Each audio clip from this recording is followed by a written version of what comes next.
సగ్గుబియ్యం కట్లెట్ తయారు చేసుకోవడానికి కావలసిన పదార్థాలు: సగ్గుబియ్యం, బంగాళదుంపలు, ఉల్లిపాయలు, పచ్చిమిరపకాయలు, జీలకర్ర, కరివేపాకు, కొత్తిమీర, నూనె, ఉప్పు.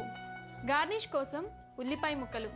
సగ్గుబియ్యం కట్లెట్ తయారు చేసే విధానం: ముందుగా 2 గంటల ముందు నానబెట్టిన 1 కప్పు సగ్గుబియ్యాన్ని ఒక బౌల్లోకి తీసుకొని దాంట్లో ఉడికించిన 3 బంగాళదుంపల్ని స్మాష్ చేసి వేసుకోవాలి. ఆ తర్వాత 1 కప్పు సన్నగా తరిగిన ఉల్లిపాయ ముక్కలు, పచ్చిమిర్చి ముక్కలు, అర స్పూన్ జీలకర్ర, కొత్తిమీర, కరివేపాకు, సరిపడినంత ఉప్పు వేసి అన్నీ కలిసేలా కలుపుకోవాలి. ఇప్పుడు చేతికి నూనె రాసుకొని కట్లెట్స్ లా చేసుకొని పెనం మీద 2 వైపులా కాల్చుకోవాలి. ఇవి ఎర్రగా కాలిన తర్వాత ఒక ప్లేట్లోకి తీసుకొని ఉల్లిపాయ ముక్కలతో గార్నిష్ చేసుకొని టొమాటో సాస్తో సర్వ్ చేసుకోవాలి.